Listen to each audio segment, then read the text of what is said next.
Hello everyone. Today we discuss about solar water heating systems.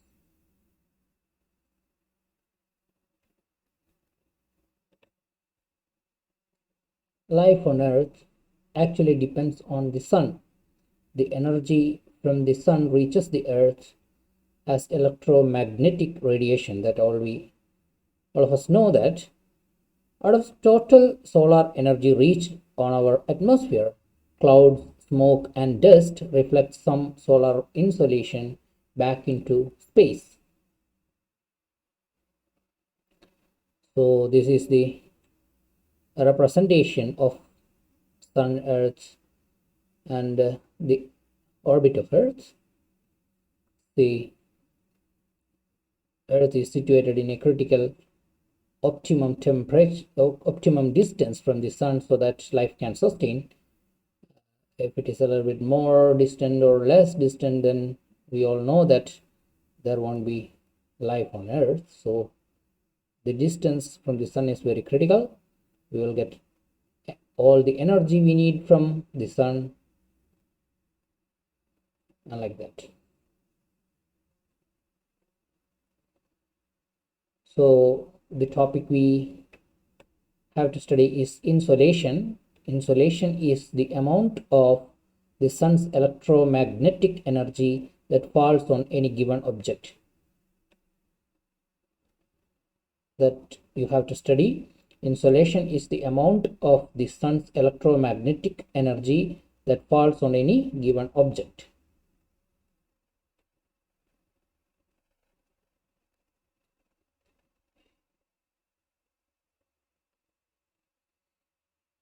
Materials which are dark with a matte finish receive absorb more insolation. That is, they get more. They can absorb more. The materials which are dark material with a matte finish, they can absorb more energy. Materials which are lighter colored and with a shiny finish can only absorb less, because they reflect light energy. So they cannot absorb like the materials which are dark and with a matte finish. In solar heating technology, we make use of the services of solar energy absorbers to trap the energy from the sun. Okay, what will we use to trap the energy from the sun? We will call that type of materials as, that type of systems as, solar energy absorbers. We use solar energy absorbers. That is something which absorbs solar energy. We make use of the service of solar energy absorbers to trap the energy from the sun. Today several designs are available all over the world.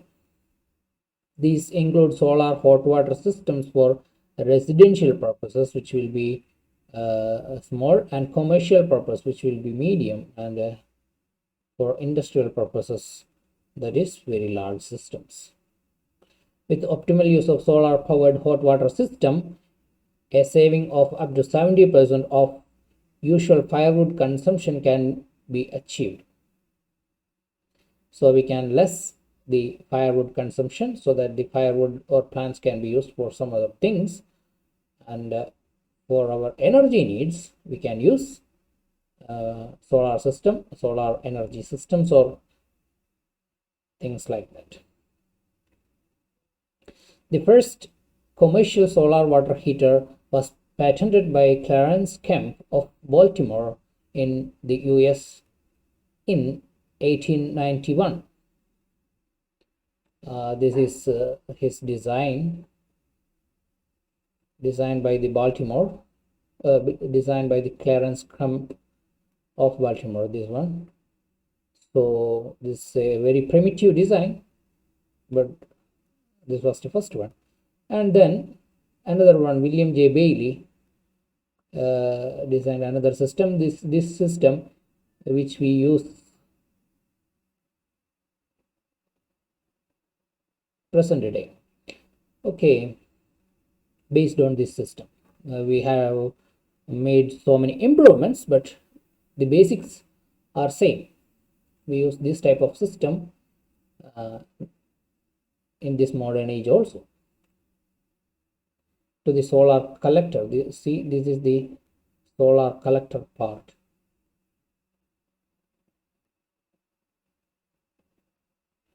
This is the solar collector part, and this is its another view, and this is the tank.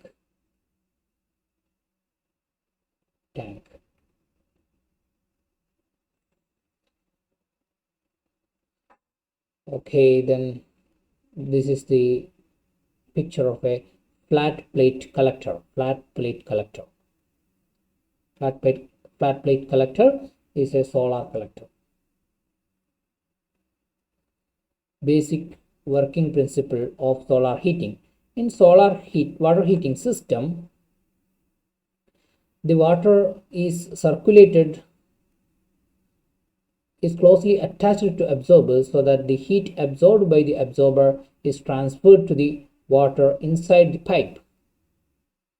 So how it is done? The heat absorbed by the absorbers is transferred to the water inside the pipe. The heat absorbed by the absorber is transferred to the water which is flowing inside the pipe. Heated water can be collected in a tank which is insulated to prevent heat loss. Heated water can be collected in a tank. The tank is an insulated one, an insulated tank, to prevent heat loss. That we know that if we are heating some water and if we allow it to cool, most probably we will be using water in the night or in the early morning, which at that time there is no sunlight, or very less sunlight in the morning, and in the night there is no sunlight, and we may need water at that time. So if we are going to keep that hot water in a non-insulated tank, it may get cooled due to atmospheric temperature change, so it may become useless. So in order to avoid that, we always use a tank which is insulated. We always use a tank which is insulated to store the heated water. Okay, circulation of water from the tank through the pipe and back to the tank can be made to continue either automatically due to thermosiphon effect or by using a circulation pump. So we have to take water from the tank to the solar collector, and from which the water get heated, and when we have to take the water back to the tank to store. This can be achieved using a circulation pump.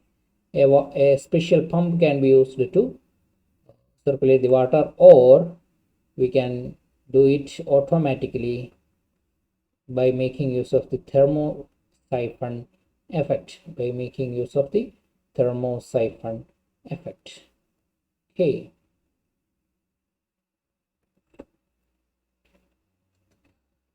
so this is the schematic representation of a thermosiphon solar water heater.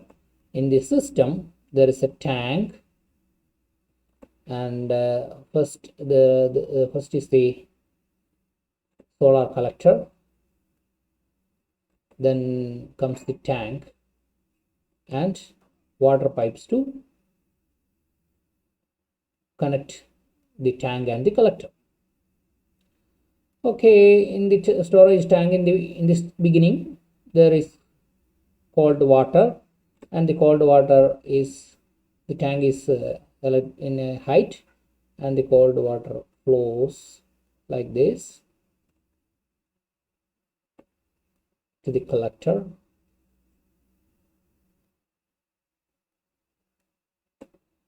You can see that the water keeps its own level, so the water will be up to this. Up to this, it will be filled with water.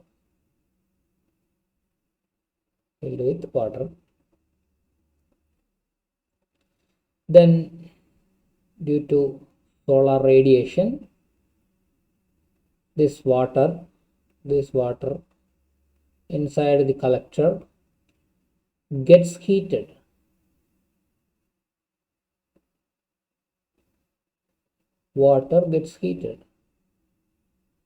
Okay, then what happens to water when it gets heated? It will expand.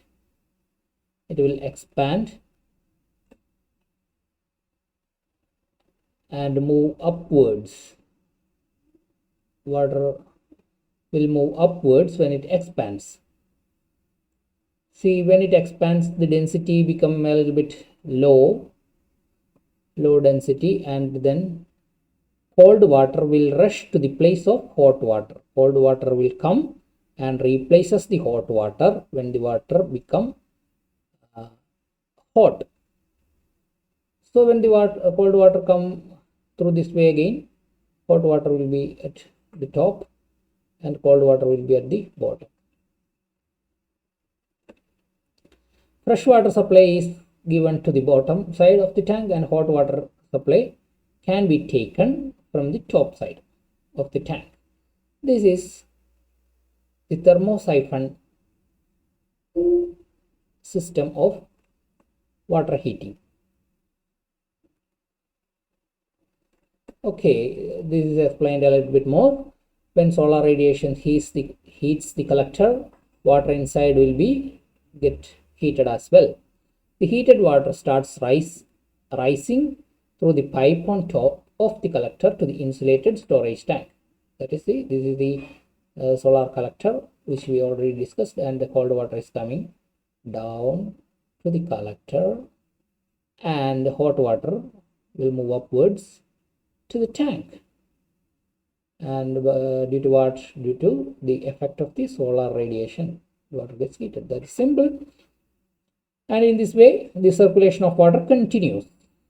Okay. This is called a natural circulation or thermosiphon principle. The cold water entering the collector will be heated again by solar radiation. Because the water temperature inside the collector becomes much higher than inside the storage tank, the natural circulation continues as long as the sun heats the collector. Consequently, the water inside the storage tank will get hotter and hotter. Depending on the amount of solar radiation and insulation, the system can produce water temperatures between 40 and 70 degrees Celsius. Next is the components of the solar water heating system. First one, it is the solar collector. Solar collector is the first one. This is the solar collector. Then hot water storage tank. This is the hot water storage tank.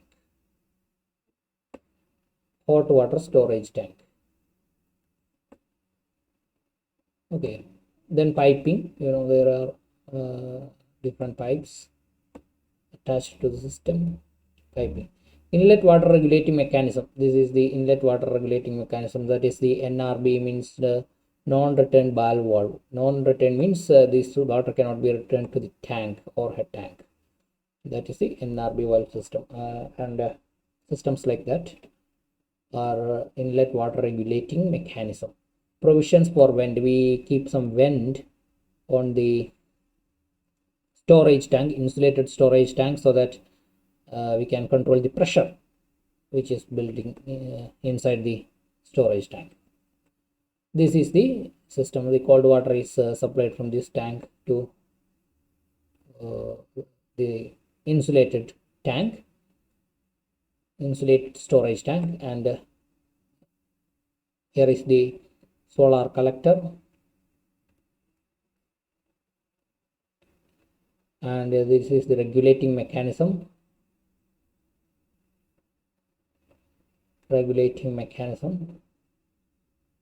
This one, and provision for vent. It is not shown in this picture, but there is some regulating mechanism somewhere around on the tank. That's all. So this is the solar collectors in detail.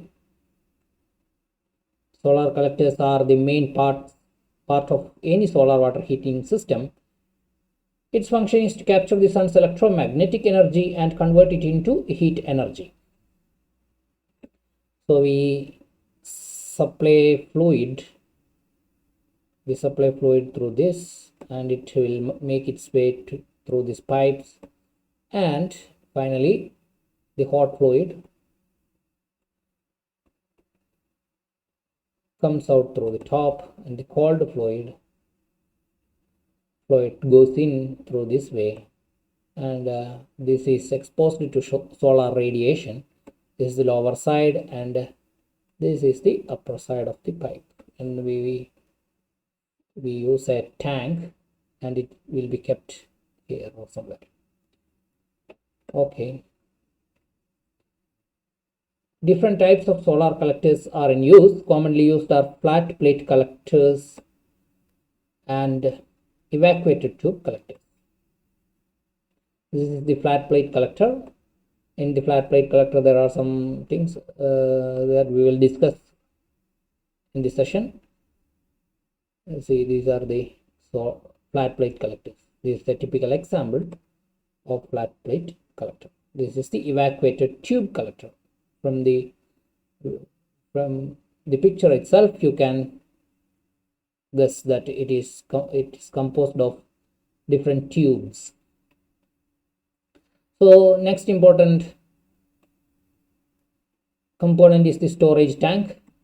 We already discussed, and we came to a decision that it should be kept as an insulated tank, because otherwise the hot water will become cold water if it is not insulated, if the tank is not insulated. So this may be stainless steel or copper. This can be stainless steel or copper. If we use copper, it is very costly, and so we go for the stainless steel. Then Rockwool insulation. The insulation is this is the insulation part, and this is the GI cover. We use only galvanized iron cover, which is more economic. Okay, the tank must be insulated to prevent heat loss, that we already know. The average heating up period per system per day can be assumed as 6 hours, but we need hot water 24 hours a day, so that is the necessity of a insulated storage tank. So this is the picture of the storage tank, which you are familiar, and in this one is the tank jacket. That is the part we discussed, the entire outer covering, which is usually made up of GI or something. The next is the insulation. This is the insulation. We use some fiberglass or insulation of that type, or some other insulation can also do. Cold water of the collector. Cold water to the collector is supplied using this part, and 4 is the tank. This is the inside of the tank, which can be stainless steel or copper. That copper is more good, but it is a little bit costly, so we can use stainless steel or things, material like that. Cold water inlet from the supply line. The cold water inlet, fifth one is the cold water inlet from the supply line. It comes in, that's all. Hot water from the collector is applied here. You know that the hot water is supplied to the top of the tank. From the collector is supplied to the top of the tank, and the seventh one is the hot water supply. Hot water supply, once this is filled with hot water, once this tank is filled with hot water,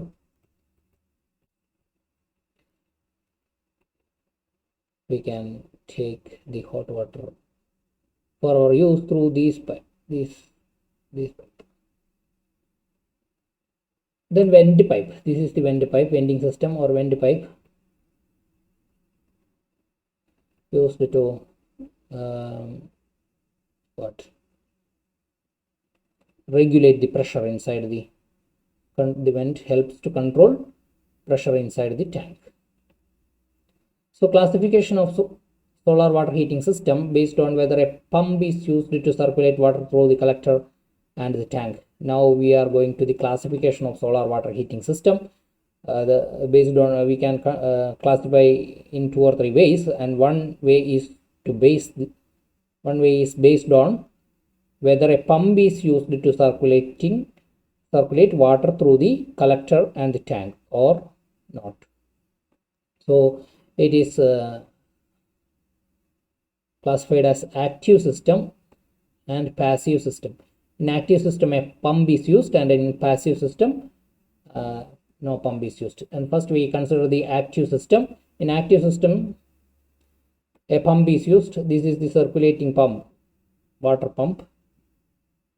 In this the collector is placed on the top of the roof or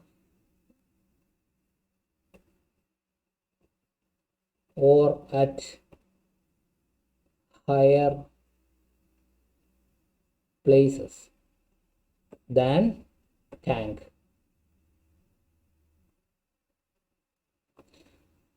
So this is the collector. It may be any type of collector. So the blue is the cold water, and the cold water is supplied from the tank to the circulating pump, and the pump pumps the water to the collector, and the hot water is taken back like this. And a thermostat control is used to operate the circulating water pump. The operation and control of the pump is made by this thermostat control. It is made automated by using the thermostat control, similar to that used in our fridge or something to control the temperature. We use a thermostat control. It should be noted that the position of the storage tank is below the collector level, the level of the collector in this system, that is the active system.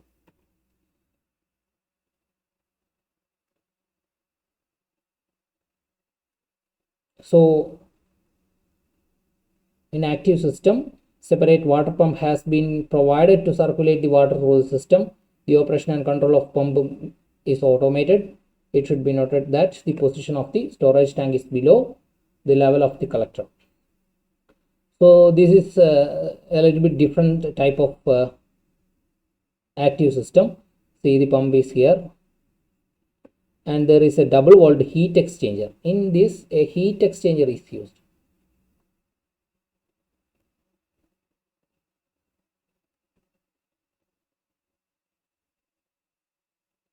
In the previous case there was no heat exchanger, that is in this case there is no heat exchanger.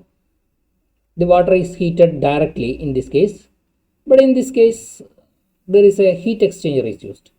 So these type of water heaters are used in places where the room temperature, or it is used in very cool, very cold places.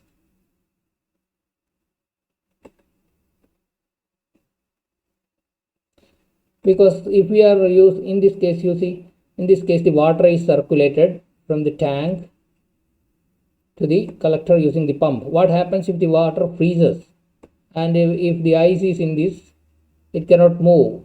The pump is then becomes useless. So we cannot use this type of system in cold countries. So we use this type of system, and we use anti-freeze fluid in collector loop only. In this collector loop, this is the solar collector.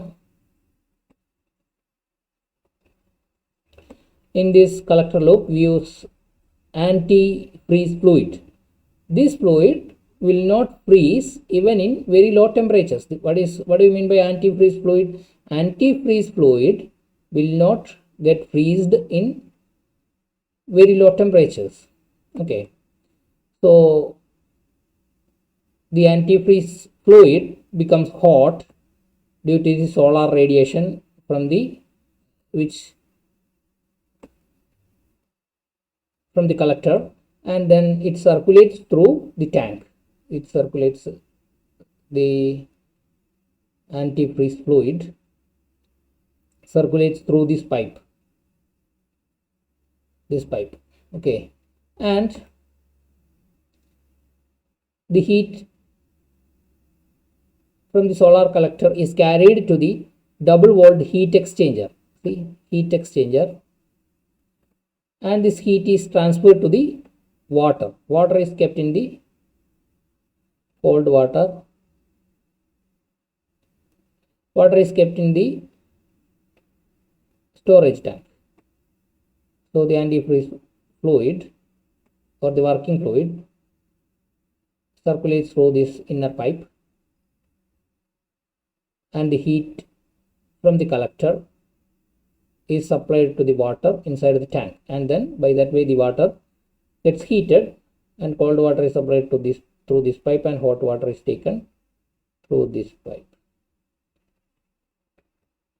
So this is another type of active system. And the next is the passive system. A passive solar water heating system needs no water pump.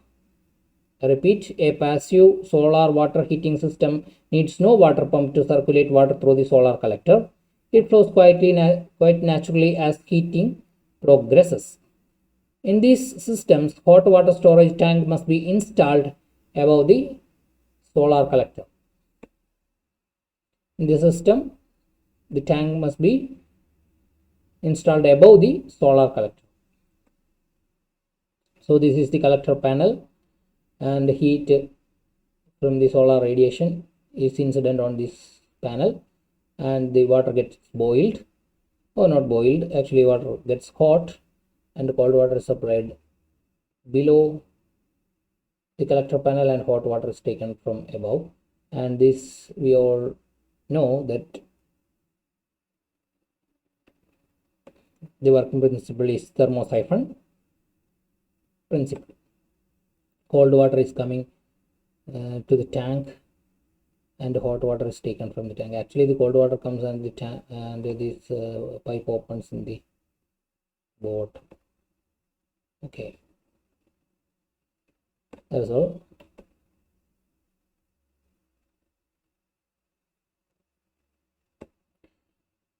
So today we discussed about the components of solar water heating systems and types of solar collectors. Okay, thank you.